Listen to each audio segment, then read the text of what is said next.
Greetings, everyone. Welcome. Welcome to Webinar Wednesday. So this is a special week. I'll get into that a little bit later. For those that I haven't had the opportunity and pleasure to meet, I am Kevin Smith. I am the Director of Programs and Events here at the National Action Council for Minorities in Engineering and Computer Science. I want to welcome everyone. I'm excited to have you. Today we have another fantastic presentation in real engineering. Hopefully it'll be motivating and inspiring. So let's begin so we can get right into it. You all don't remember, NACME's CASE Academy, or the Career Accelerator in Science and Engineering, is a suite of physical and virtual programs offered to all of our NACME scholars and other underrepresented minority students who are currently matriculating in our partner universities in engineering and computer science programs. The CASE Academy is meant to help enhance current campus offerings from our partner universities with content that is provided by companies who make up the NACME's board of directors. Through the combination of academic excellence, professional development, and like today's technical training, this helps to ensure that all of our NACME scholars and students are what we like to say, career ready for the competitive workforce of both today and tomorrow. And I am excited to have you all look at our year 2 presentation from one of our wonderful board director members. But before we get into that, let's talk about a quick couple of housekeeping rules. Number one, we like for you all to be engaged. So if you can, if you're in that kind of position, turn on your video camera. Though we say webinar, it's in meeting format here in Zoom so that we can be sure that to create that simulation of having an audience so that our presenters can be inspired and help engage. Number two, we will also give you control to help mute and unmute yourselves. And I'll let our presenter tell you in a minute how he would like to facilitate that. But make sure that when you're muted, make sure you stay unmuted. But if you have a question, you can unmute yourself, ask your question, and then mute yourself back. Speaking of which, we'd love for engagements to occur. So if you have the opportunity, if you unmute yourself, or even if you put in the chat, be sure to introduce yourself by saying your name, your school, your major, and then go ahead and ask your question. We also encourage you to include your year in school if you like. Beyond that, we'll be able to use either the chat session, and towards the end, I'll probably come back on board and just tell you a little bit about the post-webinar survey that we'll need for you to include. Plus, this is a special week. We heard you, we heard your concerns, we heard your recommendations. So we're going to have 2 webinars this week. So the next one's tomorrow. I'll give you more details on that a little bit later. But without further ado, allow me to turn this over to our presenter of the day. Our board presenter this today is from ITT, and they're going to share a wonderful presentation on you about how to design a helicopter bearing and more about the engineering process. So without further ado, I'm going to turn it over to our presenter, Luke. The show and the floor is yours. Thanks, everyone. I'll see you shortly. Right on. All right. Thank you, Kevin. So as he said, my name is Luke Joy. I'm a product design engineer over at ITT, specifically one of their child companies, Anodyne. A little bit about us, and then we'll get into a bit of the roadmap here. I'm joined here with one of my teammates, Ovan Oakley. He's our director for diversity and equity and inclusion and communications. He wears a lot of hats. He's over at our corporate headquarters. I'm over in Orchard Park, New York. It's a little bit south of Buffalo. Fun fact, right now, a blizzard is starting. So there is while I don't anticipate it happening, there is actually a real world chance that we lose power. So if that happens, I doubt it would, but it has happened before. Just be patient. We'll try to figure something out and we'll just adapt on the fly. So nice snowy part of the country up in Buffalo. My site, what we focus on, I'll get to more of the details in a bit, is a lot of control technologies, dynamic systems, things of that nature. That said, there's a place for all kinds of engineering disciplines here. A bit of my background, I attended the University at Buffalo. I did my undergraduate and master's degree there, both in aerospace engineering. I graduated in 2018, and then I got my master's in 2020. And I guess one thing I am kind of curious about, I can't actually see our chat when I'm in presentation mode. I am curious if maybe type in the chat or something. I'm curious what kind of majors we have in the audience today. maybe just type something. I just want to get to know what kind of people we have here. Even if you are not directly related to aerospace and mechanical engineering, I guarantee something that you can get out of a presentation like this. The goal, the number one takeaway that we are after today is, hey, you've got some new technology. How do you apply your engineering discipline to that new technology, no matter what it is? And there's a few things that sort of go along with that. Ovan, I believe you can see the chat where I can't. Yeah, I was just waiting for a perfect opportunity. So we have a lot of mechanical engineers in the chat. We have some aerospace, we have some civil engineers, naval architecture and marine engineering. Wow. We have some cool. chemical engineers, some electrical engineers, and a lot of computer sciences as well. So quite a diverse group. Good, I like it. Okay. Technical diversity is going to play a big role with the kind of projects we're working on here. So let me hop a little bit into, let me go super quick through what ITT is at a glance. And then we're going to dive in and I'll show you where I'm at, and then we'll get right into it. What is this thing all about, what we're here for? So ITT, very, very, very big company. Generates a few $1 billion a year, and we've got close to 10,000 employees. It's an international group. It's across many countries around the world. I've worked with some of our colleagues in China before, in Germany, in the UK, in France, obviously in the US here. We get a lot of things done. And within that greater company here, we've got these different subsets of different disciplines, different value centers, you can say. And so these are some of them here. Now, I work at a company called Enidine, which is in the middle here. We do a lot of aerospace and defense, but there's also a good bit of industrial work we do. We've got other groups that focus more as where my group is dynamics, mechanical dynamics, and things of that nature, and a lot of material science. We've got some sites that focus exclusively in materials, something like Matrix down in the bottom right. They're down in Florida. They do a lot of carbon fiber and advanced materials development. We've got groups like Canon, which focus more on connectors and the intricacies behind those. We've got a lot in transport. We've got a lot in pumps. ITT has a very big pump industry, like with gold. And so under a conglomerate like this, you're going to have lots of different places that specialize in very niche areas of engineering. And then within a group like in a company like mine, you can then dive a little bit deeper. Now, something I sort of want to pause and mention is like I've been in sort of presentations like this before, where I've been in the audience. It wasn't too long ago, right? 5 years ago, I was sitting where you guys are, and I was sitting in on undergrad seminars, much like this. And then later for grad school, we did something similar. So I know what it's like sitting in the audience. I'm going to try to make this as engaging as possible. Here, we're going to focus on just one subset, one specific thing, but bear with me. There's something for anyone, any discipline of engineering in a presentation like this. And I'll get to some of that in a second here. Okay, so under Enidine, we've got obviously our industrial and aerospace markets. Then this application is going to be under aerospace, right? We've got commercial and defense aerospace. Here we're focusing on commercial. Then you've got rotorcraft, you've got fixed wing. This specifically is a rotorcraft application.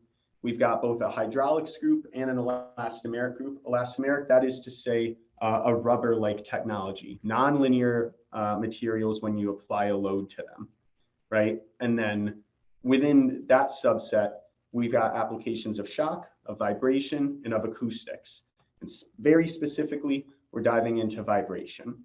So you can see, if you haven't come across this already through your education, engineering gets very, very niche. When I was in your shoes, I didn't know that there was such a thing as aerospace vibroacoustic nonlinear materials. I had no idea. I was just an aerospace major trying to get through my classes. So I'll share a bit about what specifically we're doing here. So when we are designing, let me back up a bit here. Imagine a helicopter just like this in front of us, right? Something that I've learned through my job is that a helicopter like this, commercial or military, anything, these are extremely powerful pieces of equipment. You are quite literally feeding the air into submission until you fly.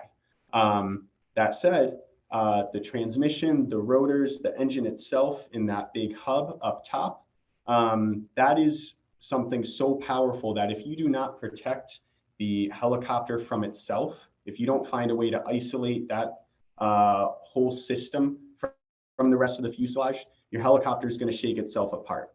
I sort of use the analogy of you're throwing a brick into a clothes dryer and then turning it on. That is effectively what you would do if you didn't have the kind of products we work on here. A lot of the work is custom. It's not exactly off the shelf. Every helicopter is different. Every helicopter company has their own intellectual property and way of going about things. And so what's going to happen here is you're going to get a project, if you're someone like me, on your desk. And it's going to be something that no one's ever seen before and no one's ever made an answer for. You are literally doing something that no one before you has done. So what do you do in that kind of situation? And so I kind of want to pose the questions to you guys. If you've ever come across something like that, I know often in your classes, you'll have, an assignment where, yes, you haven't done it, or maybe it's the first year the professor's assigned it, but you're still in this sort of student versus teacher mentality where the teacher has the answers, right? And they're feeding them to you bit by bit. This is something different. So what saves you is the process you use for problem solving. And so I want to ask you guys, whether you're studying or maybe you've done some design work through internships or fixing something, maybe something hands-on, is there a thing that you fall back on or a study trick or something that you like to use? So I'll ask that of you guys and we'll circle back to it. Now, as we're sort of moving through the presentation, I think I should mention, I don't mind if you decide to just sort of unmute and say, hey, Luke, I got a question, or hey, I got a comment. And that's not taboo here. So I'll give you guys the option to type in the chat. I think stuff like that might be easier for the little things, but then as we go along, don't feel bashful about asking me to pause or anything like that. Go back over something, especially once we get into the more technical stuff. So, right. What's going to save you? Well, what's going to save you is your process, your problem solving process, how you as an engineer tackle a new challenge that comes across your desk. And I want to share something like this with you. Back from my days at UB, I used to help in a lot of our, in a few classes. One of them was specifically targeted at this, and it was, hey, define that problem solving process. And it looked like this. This was sort of the end of the year graphic that we had, and we'd give out to students. And I'll sort of show you in brief what sort of goes into this, and then we're going to take a minute. We're going to go through each one of those steps, and then we're going to then apply this to a problem together and work through it as a team. Right on. Ovan, I don't know, did we get anything in the chat in way of sort of like? Yeah, Luke, I just sent a note in the chat to everyone asking them to post questions if needed. And okay. I'll keep you posted if there are any. Right on. Okay. So let's see here. There we are. I'm actually going to skip over this slide here, and I believe the slide deck becomes available to students afterwards. I just want to save some time here and sort of keep things rolling along. Let's talk quick about our first step. First step, what makes a good problem statement? You got to define your problem, right?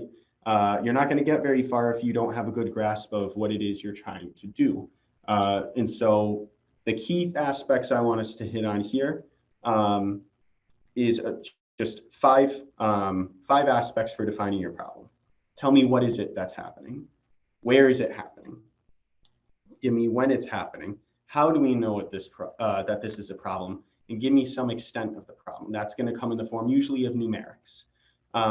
So for something like this, if I was going through something where in this case it was for a transmission mount, we boiled down a spec that was about 100 pages.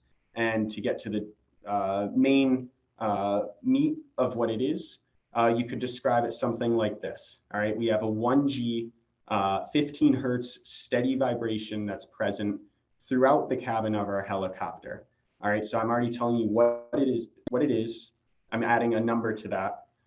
Where is it happening? It's through the whole cabin of the helicopter. When is it happening? It's beginning shortly after startup, and it's persisting until engine shutdown. So anytime that helicopter's on, you're getting shaken around. All right, how do we know that this is an issue, right? This isn't something that just popped up, is it? So here we would say the vibration is causing pilot muscle fatigue and air sickness. This is a real thing that actually happens. This was a famous issue on the Black Hawk helicopter. They actually could only fly that for a little while at 30-minute increments before the pilot's muscles fatigued out because it was shaking so violently. So I borrowed some tidbits from that. So the vibration is causing pilot muscle fatigue and air sickness. The vibration also created latent failures in several structural elements through the aircraft. This problem has reduced flight time to 30-minute intervals and the maintenance window from 3,000 hours to 100 hours. So if you've got some big commercial aircraft and every 100 hours of flight, you have to bring it into the hangar, nobody's going to want to buy a helicopter like that, right? It's how we go about defining that problem. Try to hit on all these elements best you can. Make sure when you're defining that problem, what am I not doing? I'm not implying what the solution is. I'm not saying, oh, the problem is you don't have a soft mount in your transmission. That's implying through the problem statement, here's how you're going to want to solve it. And we want to avoid that. Okay. Has anybody taken like a dynamics class where they've seen a schematic like this before? You can just shout out or throw it in the chat. If you haven't, maybe I bet the electrical people have seen something like this because it's analogous. This is analogous for circuitry, and you can actually model physical mechanical systems with circuit diagrams. And so that's something that this is a classical tool. It's used very widely through industry across all kinds of things. I've seen it used in, yes, control systems, of course. I've seen it in obviously electrical, but also fluid analysis for hydraulic systems. Very widely used. What I want us to do then is, all right, if we're defining a conceptual model for our issue here, that thing we just said, let's break down, we know it's a structural thing going on here. Let's break this down and let's consider our helicopter basic. Yeah. Luke, before you continue, just really quickly, I have one question and I do not want to ignore it because it's the first. Oh yeah, go for it. Tori Watson is asking, what is the name of the schematic again? Oh, this guy here? Yeah. This is you would call this a spring mass damper model. And usually that's hyphenated, spring mass damper, classical tool. And we also use it for electrical analysis. In this case, we're using it for something mechanical to describe vibration, but it's used all over the place. Yeah. Okay, got you. Thank you. Yep. Okay. Okay, so what we're going to do is you can take a complex system like a whole helicopter, right? The problem's in the structure. We know that's how it's manifesting. Okay, let me try boiling this guy down, and let's just look at it like a collection of these, right? So what have we got here? Well, we got it just at the end of the day, it's a bunch of masses, springs, and dampers. And that's how energy is dissipating. That's how things are moving. And you can, surprisingly, with a linear system like this, you can explain a whole lot. And there's our transmission right there, right? Rattling about. So now that we have a concept of what our current system looks like, now we want to brainstorm, okay? And what we want to do is just generate and compare alternative approaches to solving our problem. Okay, this is where you may have a team together. I do this at work all the time. Me and my team, when we have a spec and we've defined what the issues are, we go through line by line until we have a good understanding of a problem. And then we've defined the system. And then we get together and we say, all right, what could our solution look like, right? And you may say, all right, well, isolate the transmission, right? And that's just a matter of manipulating the properties right here of our spring and damper and right here. And obviously it's not going to be so straightforward in the real world, but that's the gist of it. Or what if we just say, okay, hold on, this isn't solvable that way. They should just redesign the whole transmission. Why don't you just make it shake less from the start, right? Those are actual things to consider. Sometimes the solution you would have to say is that you do nothing, right? And that's where you get the sarcastic. I'm more of a plain person anyway. But these are things that we want to be considering through that process. So if you're talking about isolation, you're talking about these guys here. Otherwise, maybe you're looking at that transmission and then you just try to get creative and you don't denounce anyone for having what you might think of as a stupid idea along the way. Next step, now that you've thought about a few solutions, all right, we're going to compare alternatives. The key here is to have a consistent set of metrics, which you can use to measure the success of any one criteria, okay? Brainstorming, you're going to get all kinds of weird things from that. And maybe you got to go through a few rounds of it. That's not necessarily a bad thing. Don't be afraid of, suggesting something that's a bit weird. We're going to be doing this a little bit later. And then we're going to weigh all these different metrics or all these different solutions and try to decide what might be a good fit for something that we're actually using on a program.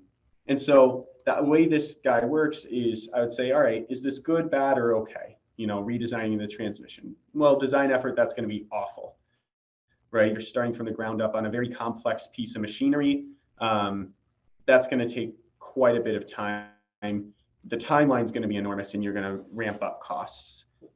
These are just things that some of it is speculation and then some of it you'll have quantitative info to back it up. And at the end, you'll sort of tally up a general score, if you will. And then you're going to try to pick the best one for your specific job. And the way the goal of this is to be weighing multiple factors and making educated choices about what your path forward is going to be for your program. Where we are now, we're already like halfway through that process, right?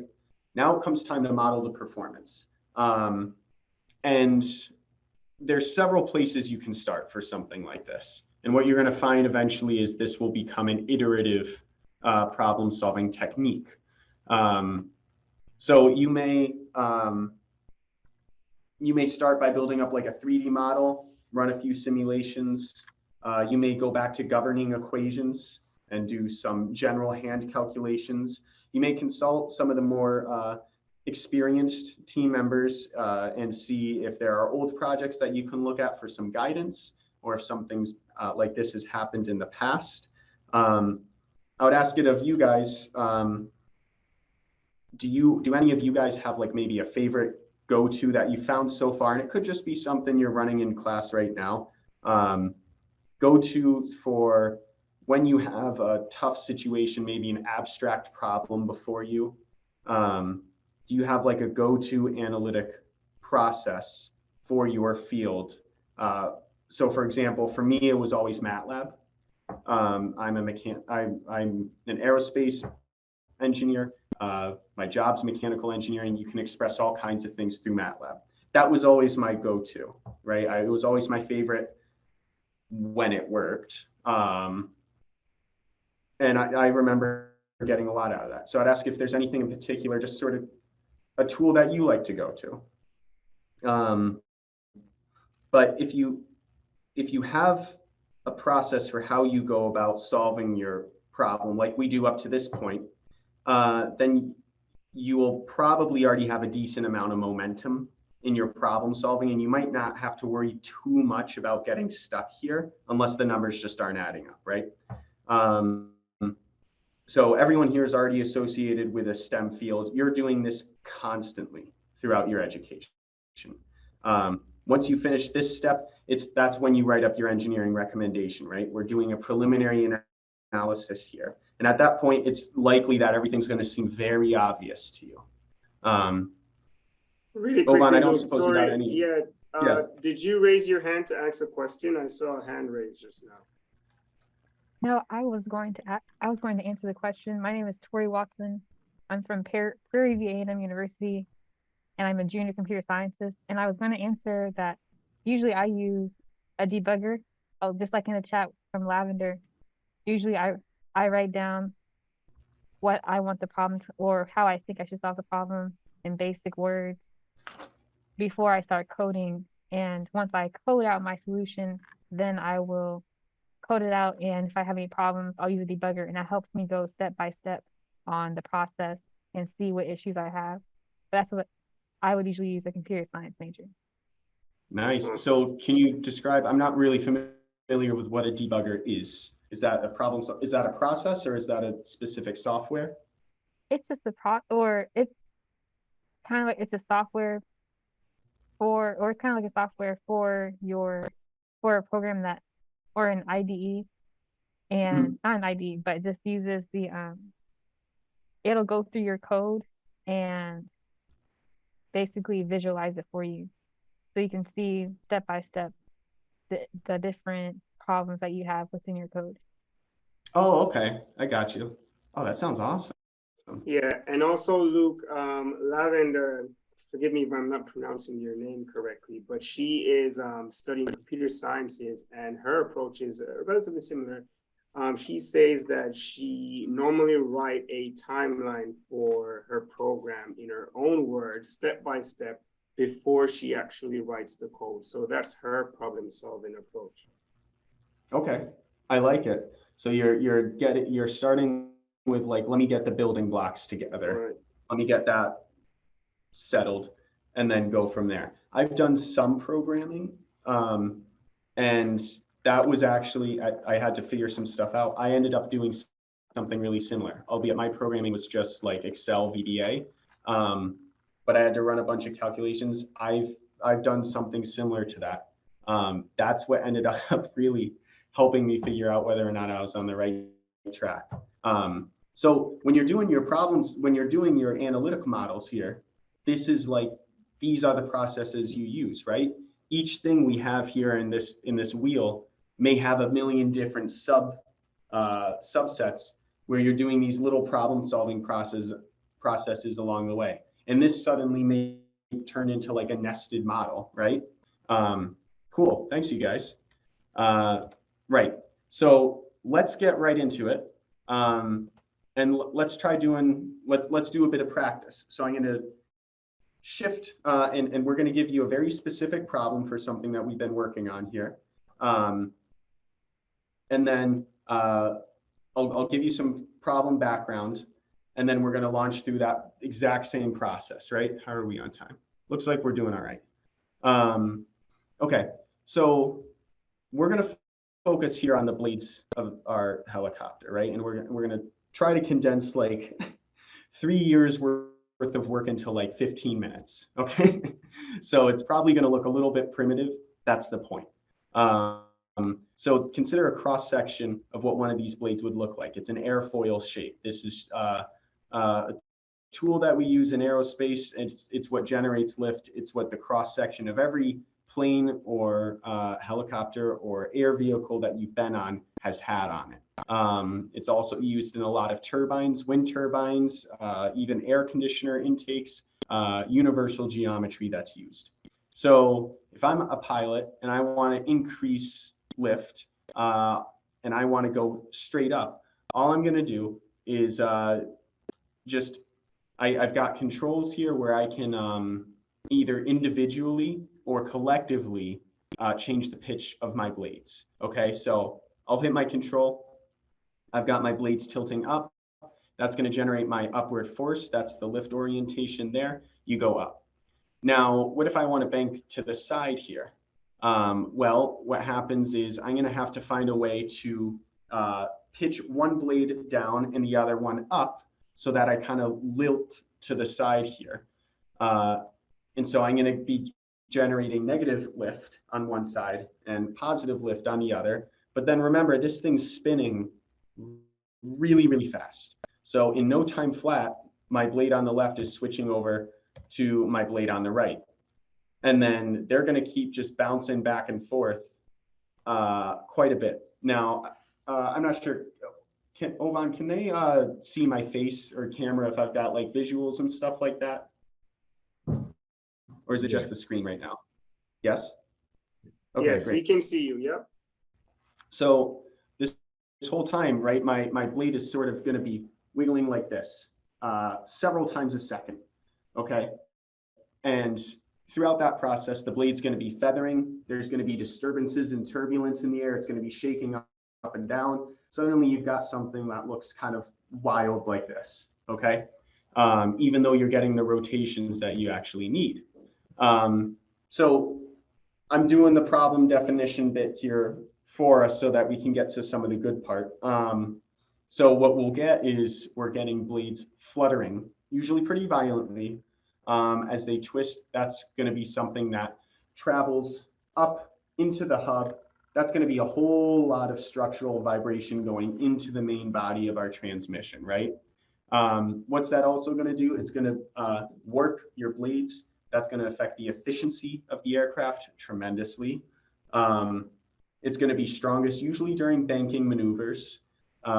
And this is going to wear out your blades and your hub much faster than some alternative, as if they weren't doing that at all and they were working in a perfect environment, right? So the extent of the issue is if something like this continues and the wrong pieces of our blade wear, then you're risking quite literally the blades pulling off mid-flight. So we need something to resist these sorts of things. We go in and we'll make a conceptual model just like before, right? Where we don't want those blades to go laterally like this, but we do want them to be able to twist, rotate, cocking, torsion. That's natural parts of the flight pattern. And you may want to dampen some aspects, but you can't resist it wholly. Otherwise, you actually risk additional structural damage, right? Trying to just be a perfectly rigid thing and resist any kind of input is a recipe for disaster. The reason things fly is because they're able to flex and bend a little bit. So that's what we want to keep in mind here. So I'm going to tell you a little bit about a mechanic here. So this is what we did before, right? And I want us to consider how we start generating ideas. So I want to hand this over to you, and I'll keep going, but I'm asking you guys this question, which is, even if you don't know anything about mechanical engineering or systems such as this, how would you go about starting to generate your ideas? We heard start with just the basic building blocks. That's great. What else might we be doing to just start that idea generation in a design process? So I'll ask you guys that as I sort of explain a couple things. And then at the end of the slide, Ovan, I'll reach out to you to see if we got any replies. So Okay. A key component, remember I'm an elastomeric engineer, and I'm gonna have us keep in mind this one thing, that as we load rubber, there's two configurations we might be considering. Rubber in a shear, that is two flat surfaces moving past one another. That's going to be fairly linear, and in the grand scheme of things, that might actually seem a little bit soft for a spring force. Whereas rubber, if I'm ever trying to press it together, that's going to generate a big ramping stiffness, and that's going to be very resistant to any kind of motion. I'm just feeding us that tidbit. It's going to be a concept that's going to come in throughout how we weigh different alternatives together. Okay, so flat plates moving past one another, that's going to happen relatively easy compared to trying to squish the rubber. Rubber's an incompressible material. When we play with concepts like that, we can get some funky designs. And this is something that we actually used on a different program here. But we ended up with some specific for that application, some spherical mount with several shims involved with the design. Ovan, do we have any responses? We do. We have one person who mentioned that they would first look for the restrictions, they would be working under, such as the size, the weather conditions, the materials, and time. Yeah, right on. So these are usually things that we'll find in like our spec, right? That customer's plopping a real big pile of papers in front of you.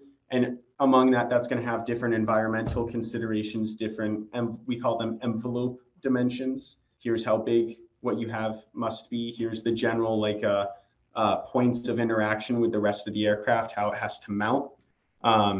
Great. So what you're describing is, hey, show me that spec again, and let me make sure I know what I'm working against here. And then before you know it, you'll have something that will, to you, may feel like it's designing itself because you know how to carry something throughout that problem. Sweet. Okay. I'm going to show us 3 alternatives here, and then we're going to try our best to weigh them. So I want to show you alternative A. What we've got here is, imagine a flat plate of metal, and then a slab of rubber, and then another plate of metal, another slab of rubber, metal, rubber. It's like a big sandwich, multi-layered sandwich. What it looks like if I shear it, those flat plates moving across one another, right? What's that going to be? That's going to be soft in how it reacts. Torsion, remember I've got, even though it's not quite the same as shear, I've got flat plates moving parallel to one another here, all right? That's going to also have a bit of a soft reaction. When I want good isolation, usually in a dynamic system, I'm going to want something soft. When I need something to just not move, I'm going to ask for something rigid.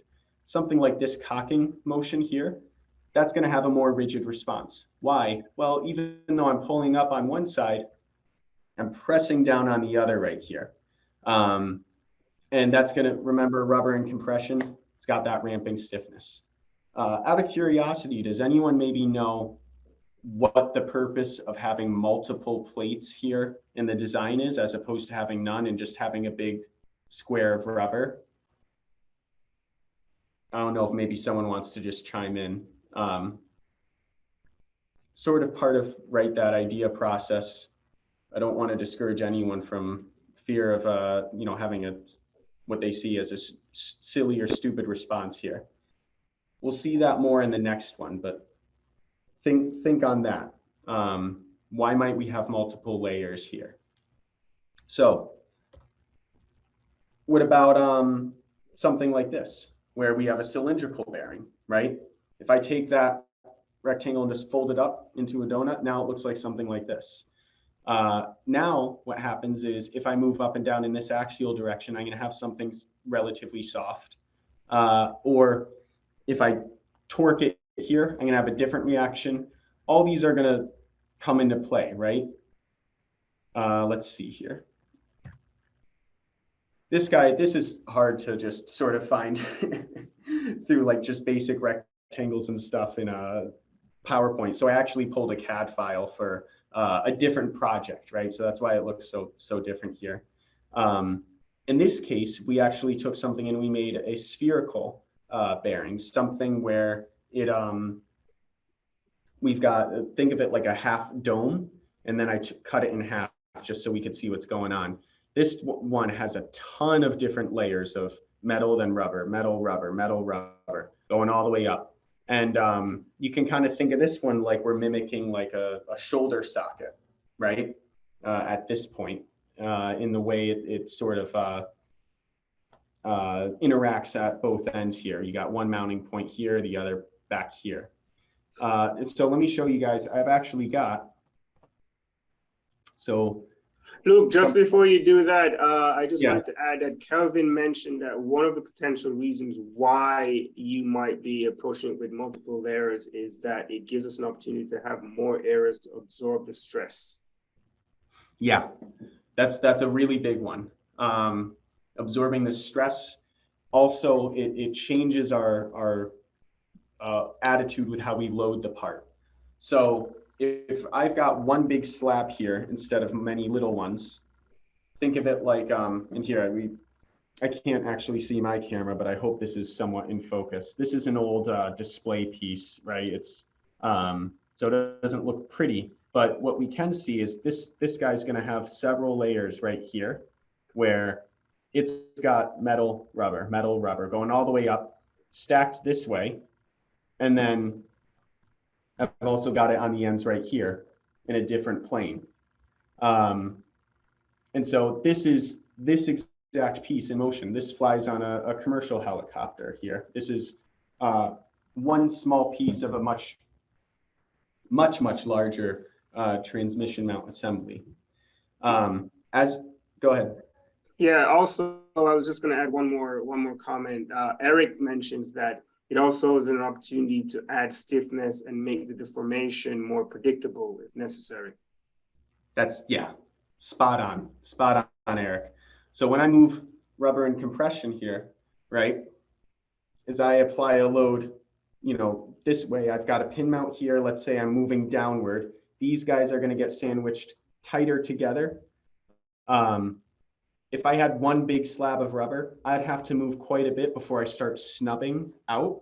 Whereas if I have many little layers of rubber right there, I only have to move a tiny bit before I've got all these different layers of rubber snubbing out together, maxing out in their displacement. So I'm going to find that with very little deflection, my force is ramping up tremendously. So having multiple layers here means in this axial direction, if I try to push down on it, that thing's going to be like a rock. Okay, this one, Luke, I don't know. This one is a real good one. So a bit technical too. This one is from Samuel, who says that one layer has to interact with the next layer to move it. And there is a threshold limit of how much energy can transfer between the surfaces. And he also said that I'm guessing the proximal layer will move or heat up more than the distal layer because it cannot easily transfer all of its energy. Geesh, that is like some high level engineering stuff right there. So you've also got a solid point. So in this manifests more in maybe some of the spherical designs here. What you're going to find is, let's say I apply some kind of cocking load here, where here, and I've got the actual, this is like the actual part here. And so it's not the cross section, but this is sort of what it looks like normally. And then I can actually look in and you can see all our layers right here, right? This guy, if I take this yellow cap and I try rotating it about, right? What gives? How come? What we gotta understand is right here where my laser pointer is at the base. I'm having the same angular displacement from here to here as I do from here to here. Well, what's going on? Out here, I'm translationally moving much farther, right? And so this plays into that most recent point that someone just made, which is, okay, you're going to have energy being transferred between layers. So what we actually end up doing is you got to tune each one of these layers of rubber differently so that they can maybe one layer may be much softer on the outside than it is on the inside here, so that you have a uniform contribution from each layer. Each layer of a rubber is basically resisting the same amount. So that way I don't have insane strains up here and nothing down here. And I find that I'm fatiguing in a really funky mode here. So the layers here are interacting with one another. And so by tuning each layer, that does affect sort of the energy output, that thermal output as well, as a direct correspondence. Love that answer. Okay. Let me show you this guy last. So this guy, Really quickly, yeah. Luke, just not to rush, but just we have about 10 minutes. Okay, I'll wrap it up. So this guy goes on a transmission mount, right? And this guy is cylindrical all the way through. This is an old fatigue unit, which we put in a machine and just ran it till it broke, really. And then, but we've got a bunch of these guys all sort of at standoffs throughout a helicopter. And your whole transmission's basically going to be sitting on these guys. And it'll be grabbing onto a flange right here. And it's going to be moving up and down and torquing like this and rotating like this. And these are guys that are like direct from the field, right? So maybe in emphasis, you know, to keep with timing here, let's skip this slide here. What I was going to do is sort of have us populate this with these concepts, and we technically can, but I'll sort of skip to the part where we go like that. Many geometries, all three of these concepts are used in products that are already flying, but not necessarily for this specific kind of application where we're trying to allow motion in torsion and cocking like this without axial disturbances here. So something like that's of a geometry similar to this might actually be perfect for keeping a blade together, a blade bearing. So that's basically when I hinted that we're mirroring a shoulder socket, right? That's what a spherical bearing is going to end up doing. This is one of the newer technologies for my group. We have a part that just passed qualification suite. It's a big, long trial period, and it is quite rigorous. You're going back to that problem, those calculations at the start multiple times. You're looking at your spec, you're revising your spec. This is just, what we've done here is just getting us through the preliminary analysis, right? We've just now at this point basically chosen something, and now we got to go and model it. I don't have time for us to all, you know, download ANSYS right here, which unfortunate, I know. But once that general geometry's been chosen, the design moves from your preliminary phases to the detailed design phases, where there's entirely new challenges. And so guess what? You're going to have to make a whole new you may want to make a whole new problem solving wheel just like this, right? You may want to map it out. You may want to go to your building blocks before you write your code, right? You can take the same logic that we've got here and literally apply it to any engineering problem. Here we're just sort of showcasing some helicopter bearings, right? And as you do that, new factors are going to start playing a role. So I want to sort of taper off here. And remember, no matter that discipline you've got, right? There's a way for you to apply your problem to what you have before you. You're still an engineer. You're still going to have to solve problems. So make sure that you're doing that thing that when you're doing that thing nobody's done before, because it will happen, right? In your roles, you've got a methodology to fall back on. And so I want to say any kind of discipline, you've got a role at a company like mine, right? This past semester, you know, and I'll hand it off to Ovan in just a moment. I had 3 interns working with me, and they were mostly mechanical and aerospace engineers, but they worked on a few different disciplines. All right, there was mechanical engineering, obviously. One of our interns made a handbook literally for designing bearings like this. And it wasn't a thing where we can condense it into 20 minutes. This was like, I don't know, like 50 or 100 pages of detailed design methodology, tips and tricks of the trade that she put together in a single summer. It was an outstanding Herculean effort. There was structural engineering. where one of our interns was designing these extreme load fixtures, stuff that has to take the torque that's like 6 times the amount a semi truck can put out. Extreme torque, and we had to be able to fit it on a table, right? We have chemical and material engineering. My role as an elastomeric engineer, there's obviously advanced aerospace elastomers. There's project engineering as you try to do cross-departmental program coordination. That is the name of a game in a facility like ours where we have R&D and production under one roof, right? And of course, there's industrial manufacturing engineering as you try to go through and improve on new products, new program integration, things like that. These guys we had working in my group, they were doing all these things, right? And so that's the kind of internship program we're trying to build here at ITT. Ovan, I'm going to hand it over to you super quick. Do you want me to start with the video here? No, so Luke, I just want to talk to this slide for a little bit. I do know that we're approaching time, but first and foremost, I just want to say thanks, Luke, for what I believe to be a very intriguing and informative discussion around, although we were using the helicopter bearings as just an example, it's really a way for the NACME scholars to see how you can apply your engineering discipline across many different aspects. So thank you for that. What I'll do here is just talk a little bit about the ITT experience as an intern, right? So, you know, we are not a big name company, but what we are, we have a very, very strong internship program. And I'm very pleased to see that we do have an alumni. I saw his name popped up in the name feed, David Deslandes, who joined us, who is right here in the lower right corner of this image with the interns on there, who joined us last year. So, you know, our goal is to ensure that when you come in, you have a meaningful experience. You're working on projects that are meaningful to the organization.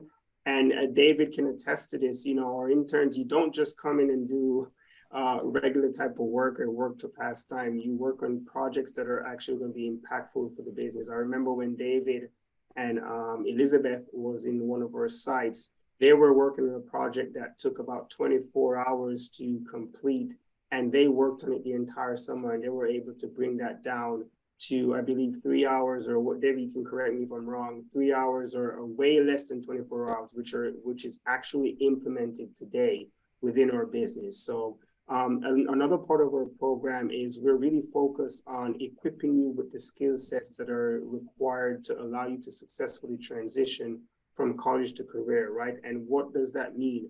That means that we ensure that your internship experience is involved in, you know, professional development, whether this is we're connecting with our local HR business partners to have a resume writing workshop. This year we had our head of talent for CCT, Connecting Control Technologies, did a LinkedIn workshop where he went into the back end to show students what recruiters are seeing and how they should be tailoring their LinkedIn profile so that they can get ahead of the game on LinkedIn and to really develop a strong LinkedIn profile. So there's a lot of aspect that goes into the program. And the other thing, most important thing, is that every single one of our interns, you know, their exposure to leadership. All of our interns last year, as part of our program, our bridge internship program, met our CEO in person.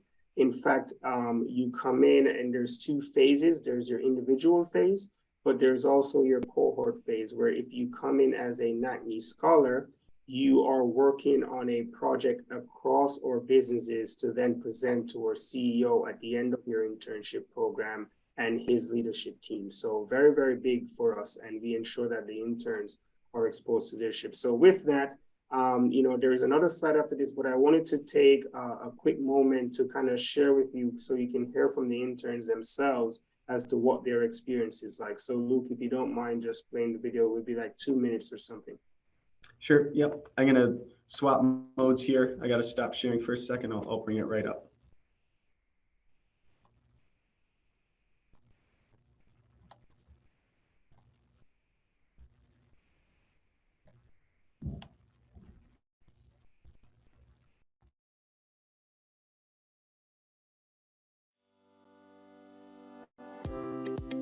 So one thing I really like about the internship program here at ITT is that it's broken down into two parts. There's an individual aspect where I'm doing meaningful work every day with the engineers here, solving problems. And there's also a cohort aspect to it where I'm collaborating with different engineering interns from across ITT to help put together a presentation for the senior leadership team and present it to them. I've enjoyed meeting the people, especially because coming after a lockdown, you haven't really interacted with that many people. And so I've enjoyed interacting with them and playing volleyball and things like that. But most importantly, I enjoyed having a voice. We were given a list of projects that we weren't assigned to, but we were given the option to choose. So they care about our preference, they care about what we want to do. I really enjoyed the amount of responsibility I've been given even as an intern. So I'm here for only 12 weeks at ITT, yet the projects I'm working on could affect the company for years to come. I think that is absolutely fantastic. Has truly just been able to not just feel like I'm just the intern. I feel that I'm part of something. Whenever my co-intern and I talk to the engineers, we actually get listened to. They actually hear us out in our thought process, and they give us constructive criticism, which is something that I've truly enjoyed with this internship, is just being able to interact with an engineer who's been working for 30 plus years, but who treats me not just as an intern. So getting to learn more and more about things that were previously abstract and theoretical has been really interesting. Like I mentioned, I didn't really think I would be learning things like soldering and how to do that in the program, but getting to know about it and getting to even do it myself has been really interesting. We were able to interact with the CEO and all the big name people, and it was very interesting to see how engaging they were with us, and that we as interns, they're talking to us, the CEO is interacting with us. So it shows that we matter. We're not just internships that come and go. They actually are investing in us and in our time. Even before I got here, I got a video from the CEO, and not only that, but I got to meet him in person, and that made him not seem so much as someone who's like far off that I'll never get to meet. He was a real person with a real story, and he took the time to meet me to figure out why I was here at ITT and why I wanted to be here. And that made me feel really welcomed, really special as a person and as an intern here at ITT. Thanks a lot for showing that, Luke. And if you can just go back really quickly, Kevin, I know we're approaching time. I just have one last slide, which is just giving the interns an opportunity to, we have multiple locations throughout the summer of 2023 where we will be having internship opportunities, right? And, you can scan the QR code and this will take you directly to the NatMe portal. We'll leave this slide up for a little bit, but essentially what it is, you can go ahead and apply. There's multiple locations, Seneca Falls, we're in New York, we're in California, we're in Dearborn, Michigan, we're in Westminster, South Carolina, and Orchard Park, which is where Luke is at. So if you enjoyed Luke's presentation today, there's certainly an opportunity for you to go there and work with him.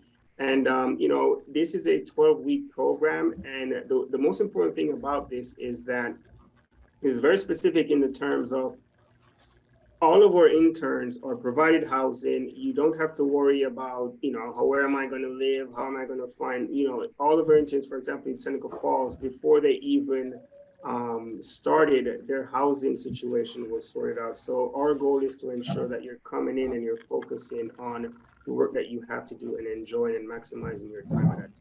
So I'll end it there. Take a screenshot of this, or even Kevin, we will share this with them after for them to log in and sign up and apply to the ITT portal on the NatMe website. And we're looking forward to partnering with you guys next year. Well, then, and Luke, thank you so much for your presentation, and thank ITT as far as one of our board companies as well.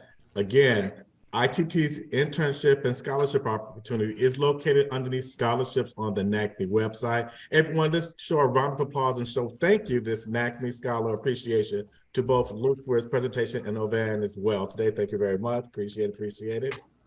So guys, we're very fortunate this week. As I said before at the beginning, we have not one, but two. So if you've already received the messaging, you should also sign up for tomorrow's webinar as well. But be sure to check out our scholarships listing and apply for the internship opportunities and scholarship opportunities, such as what ITT is presenting. Next week, we're very fortunate. We do not have a presentation, but we'll do our last webinar Wednesday, right after the Thanksgiving holiday. If you can check inside of the chat, you should see a link to the post-webinar survey. Please fill it out. Your feedback is really setting pace for what we're going to do in 2023 and beyond. And beyond that note, look for a follow-up email as well. Complete those surveys. I'm Kevin Smith, and thank you on behalf of NACME and our entire team. We will see you, if not tomorrow, we'll see you after the holiday. Enjoy your break. Thanks again, Ovan. Thanks, Luke, and we will see everyone real soon. Take care, everyone. Thank you very much. Ciao. Thanks, you guys. Bye-bye.